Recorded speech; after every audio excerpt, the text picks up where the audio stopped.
இந்த காலத்துல பசங்களோட பேரண்ட்ஸ் வந்து பசங்களுக்கு ஒரு நல்ல ஒரு ஃபியூச்சரான அவங்களுக்கு ஒரு பிரைட் ஃபியூச்சரான என்னோட ஒரு குறிக்கோளோட என்ன பண்றாங்கன்னா, லைன்ல நின்னு பெரிய பெரிய ஸ்கூல்ஸ் லைன்ல நின்னு அட்மிஷன் வாங்கி லேக்ஸ் வந்து ஃபீஸ் பே பண்ணி படிக்க வைக்கிறாங்க. அதுல தப்பான்னு கேட்டா கண்டிப்பா கிடையாது. நீங்க படிச்சு வச்சு தான் ஆகணும்.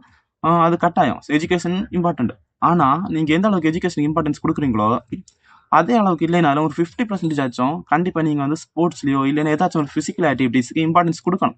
நான் ஏன் இத இப்படி சொல்றேன்னா, உங்க பையனையோ, பொண்ணையோ நீங்க நல்லா படிக்க வைக்கிறீங்க கஷ்டப்பட்டு. படிச்சு வைக்கும்போது ஒரு 20, 25 வருஷம் கழிஞ்சு அவங்க ஒரு நல்ல ஒரு கம்பெனில வந்து பிளேஸ்மென்ட் ஆகுறாங்க.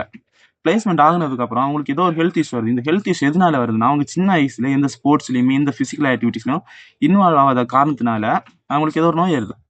அதனால அப்படி நோய் வரும்போது நீங்க இத்தன வருஷம் கஷ்டப்பட்டு படிச்சு வச்ச படிப்பு எல்லாமே ஒரு அர்த்தம் இல்லாம போகுது. அதாவது நான் என்ன சொல்லுவேன்னா, உங்க பசங்களுக்கு ஒரு 6, 7 வயசு ஆகும்போது கண்டிப்பா ஏதாச்சும் ஒரு அகாடமி, ஸ்போர்ட்ஸ் அகாடமிலயோ இல்லைன்னா ஏதாச்சும் ஒரு டான்ஸ் அட்லீஸ்ட் பொண்ணுங்களா இருந்தா ஒரு டான்ஸ்லயாச்சும் சேர்த்து விடுங்க. அவங்கள ஏதாச்சும் ஒரு பிசிக்கல் ஆக்டிவிட்டீஸ்ல இன்வால்வ் பண்ண வைங்க. நீங்க பிசிக்கல் ஆக்டிவிட்டீஸ்ல இன்வால்வ் பண்ண வைக்கும்போது தான் அவங்க ஒரு கூட்டத்துல போய் நிக்கும்போது அந்த கூட்டத்தோட எப்படி சோசியலைசேஷன் ஆகணும், ஒரு டீம் ஒர்க்னா என்னன்னு தெரியும், ஒரு லீடர்ஷிப்னா என்னன்னு தெரியும். இப்படிப்பட்ட நிறைய பேசிக்கான குவாலிட்டிஸ் வந்து நீங்க ஸ்போர்ட்ஸ்ல இன்வால்வ் பண்ண வைக்கும்போது இம்ப்ரூவ் ஆகும். இந்த கேம் தான் அந்த கேம் தான் இல்ல. ஏதோ ஒரு கேம்ல கண்டிப்பா உங்க பசங்களை இன்வால்வ் பண்ண வைங்க. உம் நான் நான் சொன்னதுல தப்பு இருந்ததுன்னா கமெண்ட்ல அட்லீஸ்ட் சொல்லிட்டு போங்க. தம்பி நீ சொன்னது தப்பு அப்படி சொல்லிருக்க கூடாதுன்னா கமெண்ட்ல சொல்லிட்டு போங்க. இல்ல கரெக்ட் தான்னா உங்களுக்கு தெரிஞ்சு யாருக்காச்சும் இந்த வீடியோ ஷேர் பண்ணுங்க.